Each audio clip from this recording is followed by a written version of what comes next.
Berlatar di sebuah leuweung belantara, carita ieu teh di mimitian yang terdengar suara beberapa pria menghentikan perjalanannya karena mereka melihat kalung emas yang tergantung di sebuah pipa tua berkarat. Di sini salah satu teman yang bernama Ehren bercerita bahwa tempat ini dulunya pernah menjadi lokasi pembantaian yang bernama Pembantaian Pinus Putih. Cerita Ehren barusan membuat teman-temannya menjadi rada ketakutan karena baru tahu bahwa tempat keberadaan mereka sekarang merupakan lokasi pembunuhan berantai. Namun salah satu teman Ehren yang bernama Troy tidak percaya begitu saja apa yang diceritakan oleh Ehren dan ia tetap mengambil kalung emas tersebut. Kemudian Ehren menjelaskan bahwa tujuan utama kita datang ke sini yaitu ingin melihat langsung lokasi kejadian. Apakah benar cerita tentang pembantaian itu pernah terjadi di lokasi ini? Setelah mengambil kalungnya, lantas mereka pun melanjutkan perjalanannya. Akan tetapi tak berselang lama, setelah para pria itu pergi, tiba-tiba pipa tua karatan itu bergerak dengan sendirinya yang ternyata terdapat makhluk di bawahnya, dan keluarlah seorang pria bertubuh besar kepala falcon dengan kondisi tubuh penuh dengan luka.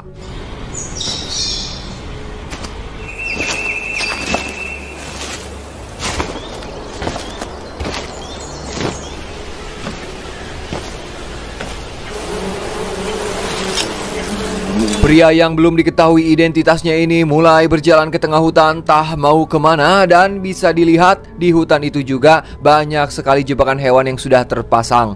Bahkan ada juga beberapa ekor hewan yang terkena jebakan itu. Namun tidak diapa-apakan hingga hewan tersebut membusuk dan menjadi bangke. Tak berselang lama terdengar suara klakson mobil dan beberapa orang sedang berbicara dari arah sisi hutan. Mendengar suara gandeng dari klakson itu, lantas pria botak ini pun berjalan menuju arah suara itu berasal.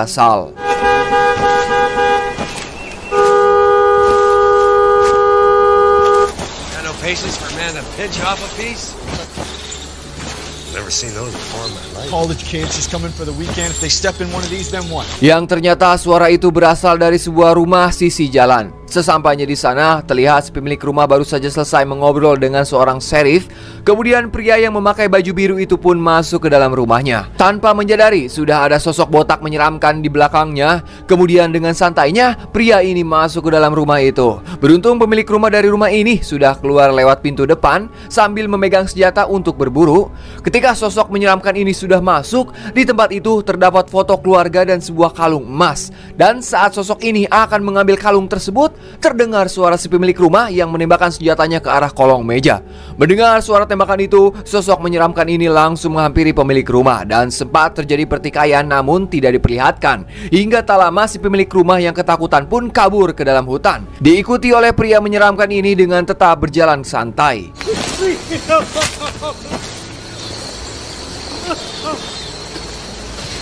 Hey guys!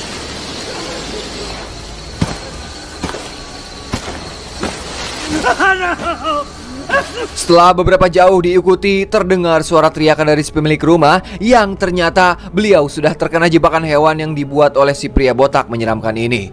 Kemudian dia pun mendekatinya dan langsung membunuh si pemilik rumah. Namun lagi-lagi kita tidak diperlihatkan bagaimana pria itu dibunuh, dan kita hanya diperlihatkan transisi psikopat ini yang tangannya sudah dipenuhi dengan darah. Lantas pria botak menyeramkan itu pun kembali ke rumah dan mengambil kalung emas tersebut.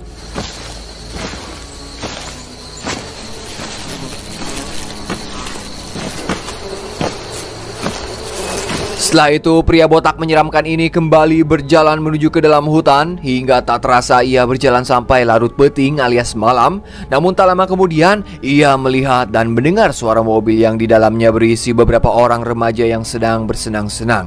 Di saat yang bersamaan juga terdengar suara bedil alias senapa dari arah sisi lain. Mendengar suara tersebut, pria botak ini langsung berjalan menuju ke asal suara itu, yang ternyata suara tersebut berasal dari beberapa remaja yang sedang camping di tengah ruyuk. Dan mereka inilah yang ditampilkan suara-suara percakapan di awal film. Ya, yaitu si Ehren. Kita perkenalkan terlebih dahulu teman-teman dari Ehren. Yang ini bernama Colt, pria berambut keriting bernama Troy, yang ini bernama Evan, dan 3 seorang wanita yaitu Chris, Aurora, dan Brody. Kemudian Ehren pun kembali bercerita pada teman-temannya tentang kejadian pembantaian pinus putih. Dan cerita ini Ehren dapatkan dari pamannya yang memang tinggal di lokasi mereka sekarang. Jadi 70 tahun yang lalu terdapat seorang anak bernama Johnny. Nah, diketahui si Johnny ini sangat lambat dalam bergerak, terlebih dalam berjalan. Intinya si Johnny ini mengalami keterbelakangan mental. Kala itu tempat ini merupakan lokasi pemotongan kayu yang lumayan besar. Jadi ayah Johnny ini menjual peralatan seperti pisau cukur, sabun, bahkan lain-lain kepada para pekerja di sana. Dan ayah Johnny inilah yang mengelola toko itu. Namun ayah Johnny malah menjual barang-barangnya dengan harga yang tidak manuk akal atau sangat mahal. Akibatnya membuat para pekerja kesal kepada beliau. Namun salahnya mereka melampiaskan kekesalan itu pada anaknya, yaitu si Johnny. He told me the whole thing. All the locals know about it, but they'll never know. The kid didn't win a race and then a slaughter happened? I don't get it. Well, you just say it. You know, he was No, don't say it. Aurora's filming. leased out by the slogging company. Namun pada suatu hari terdapat seorang pekerja yang sedang abok dan secara tak sengaja orang itu nyoredat alias tersandung oleh mainan mobil milik Johnny dan mengakibatkan pergelangan kakinya patah sehingga orang itu tidak bisa bekerja selama berbulan-bulan alias menganggur. Akibatnya mereka pun semakin kesal dan menyalahkan Johnny atas kejadian itu. Kemudian pada suatu hari di saat Johnny berada di menara pemadam api, nah di atas menara itu sudah ada salah satu pekerja yang menggunakan topeng. Hal itu agar memancing Johnny untuk naik ke atas. Johnny yang kala itu anak polos pun nurut-nurut saja dan berharap mendapatkan sesuatu yang bisa ia mainkan. Namun sesampainya di atas, ia malah dikejutkan oleh pekerja bertopeng tadi yang mengakibatkan Johnny harus terjatuh sehingga lehernya patah begitu menyentuh tanah dan tewas seketika. Dalam kejadian itu, para pekerja mulai ketakutan karena awalnya mereka hanya ingin menjahili Johnny saja dan tidak berniat membuatnya meninggal. Maka dari itu mereka meninggalkan topengnya di lokasi agar polisi mengira si Johnny ini terjatuh saat sedang bermain. Sang ayah yang melihat anaknya tewas mengenaskan, beliau pun curiga kepada para pekerja yang memang mereka-mereka ini sudah lama hewa alias benci padanya, hingga pertengkaran pun sempat terjadi. Dan hal itu juga membuat ayah Johnny tewas. Dalam kejadian ini perusahaan tidak mau tahu dan kasus kematian ayah dan anak ini tidak ditindak oleh polisi. Wow, kuat juga uangnya perusahaan ini. Namun selang beberapa hari dari kasus itu, entah mendapat kekuatan atau bagaimana, arwah Johnny bangkit dan ia membantai satu persatu para pekerja itu dengan menggunakan topeng. Jadi sosok Johnny yang Ehren maksud adalah pria botak menyeramkan yang muncul dari awal film. So what happened next? A couple of the execs from the company, they paid off the widows, closed up shop. The policeman said he saw a guy watching in the woods with her, trying to get revenge. Setelah selesai mendengarkan cerita, lantas mereka semua pun mengabadikan momen dengan berfoto selfie. Namun tanpa mereka sadari, ternyata si Johnny sudah berada di belakang mereka. Selesai berselfie, lantas mereka semua pun masuk ke dalam kabin untuk beristirahat. Sementara sosok Johnny mulai berjalan ke arah kabin dan secara kebetulan terdapat gergaji yang tergantung di sisi kabin. Kemudian Johnny pun langsung mengambil gergaji tersebut. Setelah itu Johnny pun terus memantau mereka dari balik pepohonan. Tak berselang lama, Ehren meminta izin kepada teman-temannya mau pergi keluar dengan alasan ingin modal alias BAB. Sedangkan Johnny yang mengetahui hal itu langsung berjalan mengikuti kemana perginya Ehren. Namun yang ternyata Ehren tidak buang hajat, melainkan ia hanya bersandar di sebuah pohon sambil mendengarkan musik sendirian. Dan tiba-tiba Johnny muncul dari belakang yang langsung menggorok sirah alias kepala Ehren hingga buntung.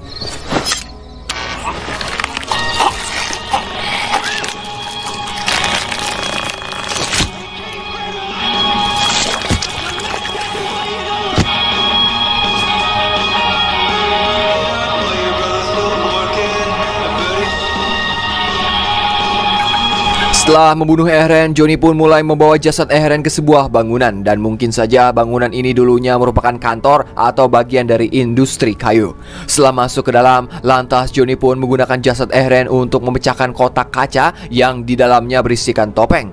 Nampaknya topeng ini seperti masker yang digunakan sebagai pakaian safety bagi para pekerja industri zaman dulu.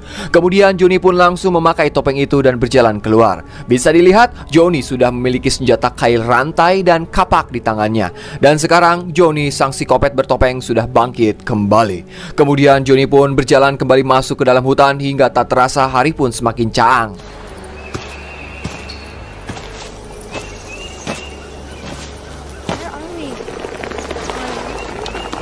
Setelah sekian lama berjalan, langkahnya pun terhenti ketika mendengar seorang wanita dari kejauhan. Ternyata terdapat dua orang wanita di pinggir danau yang berniat ingin ngojai alias berenang. Di mana kedua wanita itu merupakan teman Eren, yaitu Aurora dan Brody. Di situ Brody pun membuka pakaiannya dan langsung ngajlot ke air, sedangkan Aurora tidak ikut karena dirinya ingin beryoga saja. Lantas Aurora pun pergi dari situ dan meninggalkan Brody sendirian. Melihat ada wanita yang berenang sendirian, Johnny pun mulai turun dan menyelam ke danau. Dan tiba-tiba Johnny langsung menarik Brody ke dalam air dan dia sempat berteriak sebelum tenggelam. Sayangnya saat tenggelam, teriakan meminta tolong Brody hanyalah sia-sia karena tidak ada seorang pun yang bisa mendengar saat berteriak di dalam air. Pada akhirnya Brody pun tewas dan jasadnya dibiarkan mengapung di permukaan danau.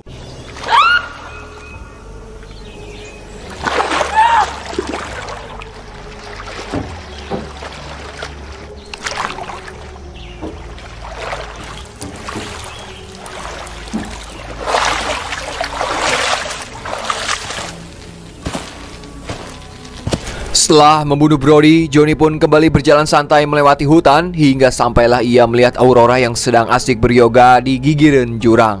Secara perlahan-lahan, Johnny mulai mendekatinya, namun sayang, Johnny malah menginjak sebuah ranting dan saat Aurora nyilek ke belakang, Aurora pun sangat ngorejat melihat sudah ada pria cangkung gede bertopeng di hadapannya.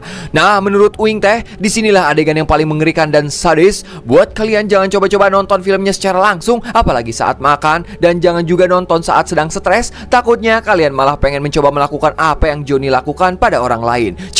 Oke, lanjut. Di sini Aurora pun sempat berteriak sangat kencang, namun apa daya teriakannya tidak berguna. Berniat akan kabur pun tidak bisa karena dirinya berada di pinggir jurang. Ya, Aurora pun hanya bisa pasrah begitu saja dengan wajah yang mencoba tenang menerima nasib buruk yang akan dihadapinya. Tanpa rasa karunya sedikit pun, Johnny langsung menusuk perut Aurora yang mungil dan seksi itu hingga tembus. Kemudian ia menusukkan senjata rantai kail ke kepala dan menariknya lewat lubang perut Aurora, sehingga hal itu membuat Aurora tewas dengan kondisi tubuh tergulung.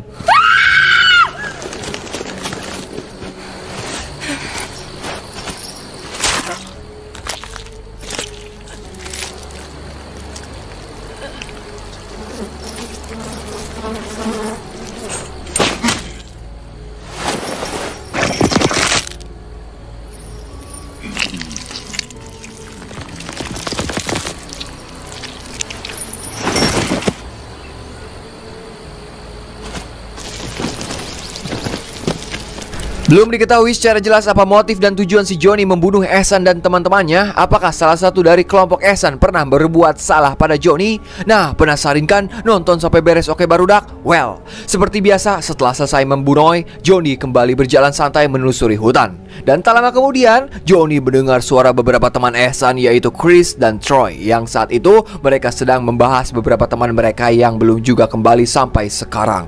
Sempat akan melaporkan ini ke polisian, namun sepertinya salah satu dari mereka menolak hingga terjadilah keributan kecil yang membuat kunci mobil mereka terlempar ke hadapan Johnny. Melihat gantungan kunci itu dari mobil-mobilan, Johnny pun langsung mengambilnya. Kemudian ia duduk di bawah pohon dan membuka topengnya, dan beginilah wajah asli dari sosok Johnny.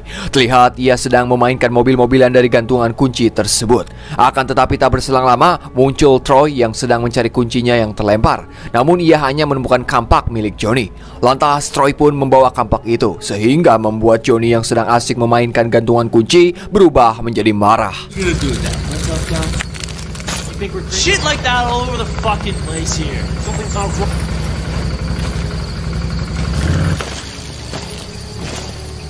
Kemudian Johnny pun mengambil sebatang kayu dan mengganjal tombol klakson mobil Troy agar terus berbunyi.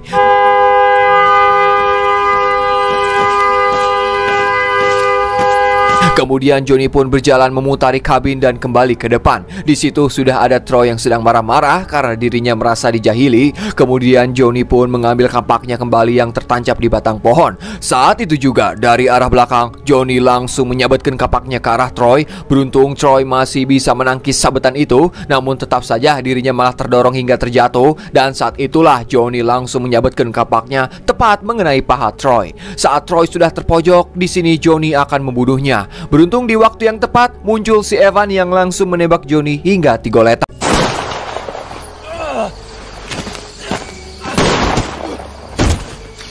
You okay? Merasa psikopat itu sudah tewas, lantas Evan pun terlebih dahulu menolong luka di kaki Troy dengan mengikatnya menggunakan kain. Kemudian mereka berdua pun segera pergi dari sana. Namun tanpa mereka sadari, ternyata si Johnny belum tewas, di mana ia bangkit kembali dan melemparkan kapaknya tepat mengenai kepala Evan. Tak tahu harus bagaimana lagi, Troy terus berteriak meminta tolong, ditambah dirinya tidak bisa berlari akibat luka hantaman di pahana. Kemudian Johnny pun perlahan-lahan menghampiri Troy dan mengambil sebuah batu besar. Kemudian ia pun langsung melempar batu itu ke arah kepala Troy hingga ngegejrot.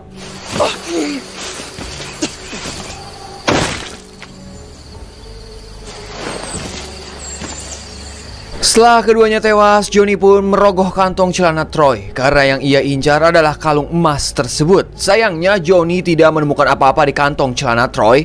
Tak berselang lama, terdengar suara Chris dan Colt sambil berteriak ketakutan memanggil-manggil Troy dan Evan. Ternyata mereka berdua telah menemukan jasad Aaron. Akibatnya Johnny pun langsung teralihkan oleh kedatangan mereka. Namun saat melihat ke arah Chris, Johnny sempat terdiam ketika melihat kalung yang digunakannya. Ternyata selama ini Johnny mencari kalung itu dan ingin mengambil kembali kalung milik ibunya yang diambil oleh Troy saat di awal film. Johnny pun bersiap akan melemparkan kapaknya ke arah Chris. Beruntung Colt yang sadar langsung memberitahu Chris. Dengan begitu, Chris berhasil menghindari lemparan kampak tersebut dan segera kabur sejauh mungkin. Tidak diam begitu saja, apalagi yang selama ini psikopat itu cari sudah terlihat, yaitu kalung ibunya. Johnny pun mengikuti mereka dengan tetap berjalan santai, tidak jogging bahkan lari sedikit pun, yang padahal Chris dan Colt menaiki ATV.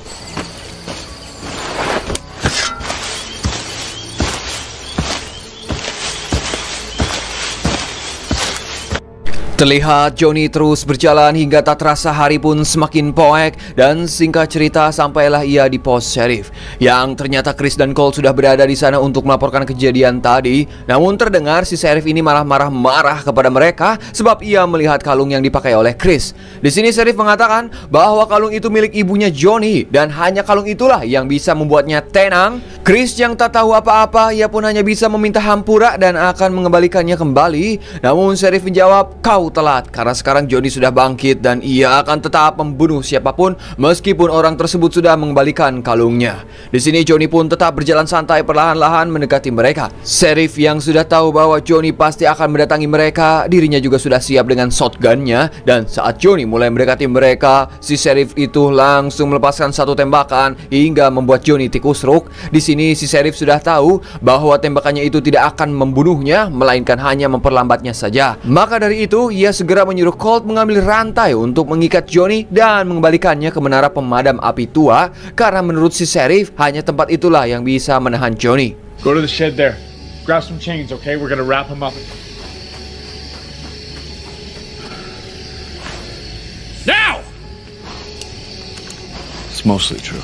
Selama Colt mengambil rantai, di sini si sheriff bercerita pada Chris, "Jadi 10 tahun yang lalu saat si Johnny ini bangkit kembali, ayahku pernah berhasil membunuh dan menguburnya. Bahkan psikopat ini telah membunuh orang-orang yang kusayangi kala itu, termasuk keluargaku yang menjadi korban atas kekejaman Johnny.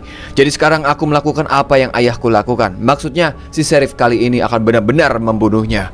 Tak berselang lama, Colt pun datang sambil membawa rantai yang diminta. Kemudian si sheriff pun menyuruh Colt untuk mengikat tangan dan kaki Johnny. Akan tetapi si Colt tidak berani dan takut. Ya, dengan terpaksa si sheriff lah yang akan melakukannya, dan Colt yang akan memegang shotgunnya. Namun saat mau menyerahkan shotgun itu, tiba-tiba Johnny terbangun dan langsung menarik senjatanya hingga perkelahian antara Johnny dan sheriff tak terhindarkan.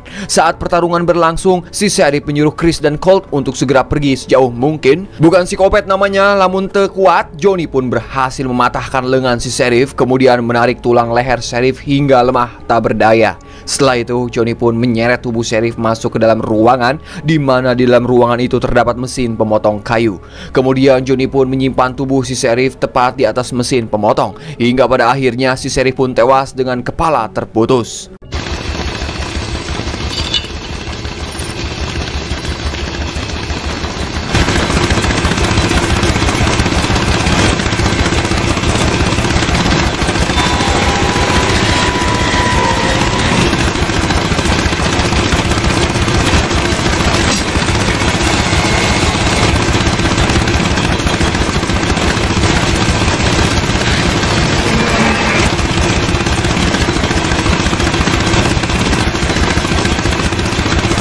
Tedahar, tenginum, temodol, Johnny pun kembali berjalan untuk mencari Colt dan Chris. Namun baru beberapa meter berjalan, ia mendengar suara Colt yang memanggil nama Johnny.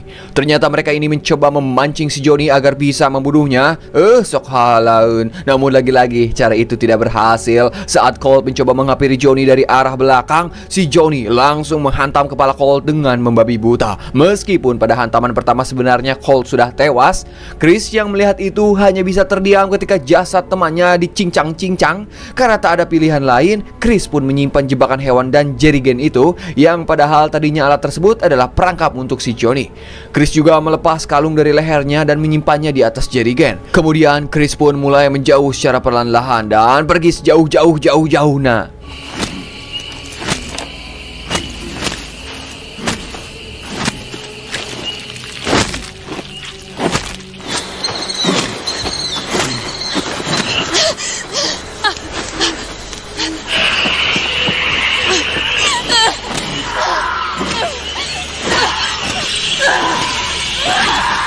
singkat cerita, tak terasa hari pun semakin caang, di mana Chris terbangun dengan berteriak, yang ternyata kakinya itu sudah tertancap sebatang kayu.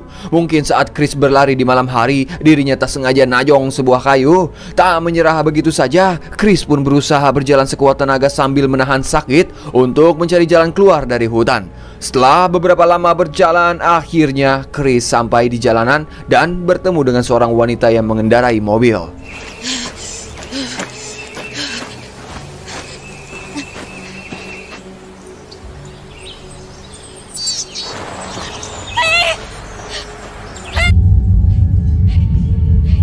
Langsung saja Chris mencoba berteriak meminta tolong pada pengemudi tersebut. Untungnya pengemudi dari mobil itu sangat baik seperti saya baik. Beliau pun langsung menolong Chris dan segera membawanya pergi dari sana. Saat di tengah perjalanan, si pengemudi yang bernama Lauren ini pun bertanya, "Hei nak, ari sia teh kunaon pan bisa-bisa nah suku sia katanjap ku kayu?" Namun Chris tidak menjawab dengan jujur. Ia hanya menjawab bahwa aku sangat lelah. Namun Lauren terus menanyakan pertanyaan yang sama dan barulah Chris mau menjawab. Namun ia tidak mengaku kalau ada seorang psikopat di dalam hutan. Ia malah bercerita kalau dirinya diserang oleh hewan buas. Mendengar cerita Chris, Lauren pun ikut menceritakan kisah saudaranya yang juga pernah diserang oleh seekor beruang. Di sini Lauren pun bercerita sangat panjang hingga membuat Chris mengantuk, termasuk saya yang menontonnya. Saat Chris akan menutup matanya, Lauren berusaha membangunkannya karena takutnya ia pingsan di dalam mobil. Setelah itu Lauren pun melihat luka di kaki Chris yang semakin parah. Lantas Lauren pun langsung menghentikan mobilnya. Kemudian ia pun turun dan mencoba memberikan pertolongan pertama kepada Chris. Akan tetapi Chris meminta kepada Lauren untuk terus menyetir dan membawanya ke rumah sakit Siloam saja. Namun Lauren tetap memaksa ingin menangani luka di kaki Chris terlebih dahulu, baru ia akan membawa Chris ke rumah sakit Siloam. Ya, walaupun sempat ketakutan, Chris pun akhirnya menuruti perintah dari si mamah Lauren sambil memandang ke arah hutan.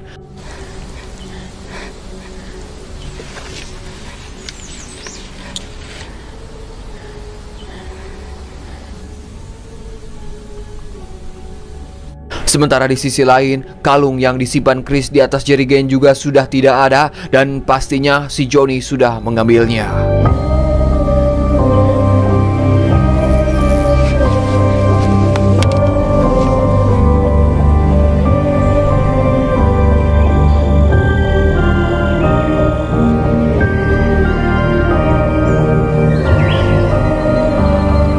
Dan film pun anggesan.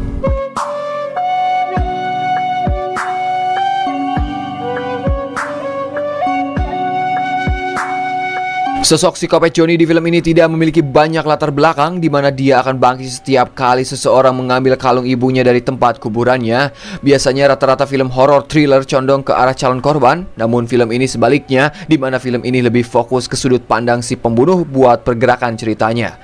Mungkin bagi kalian jika menonton filmnya langsung akan terasa membosankan karena pengambilan kameranya yang seperti itu dan tidak ada musik mengiring di sepanjang film, yang ada hanya suara alam. Yowes, mungkin sakitu info ti pusat mengabarkan. Saya Dharma yang bertugas di hutan Amazon mengucapkan hatur nuhun. Dan tak luput saya selalu mendoakan kalian semua diberi kesehatan selalu, dilancarkan rezekina, dipermudah segala urusana. Silakan Bapak Gufron penutupan.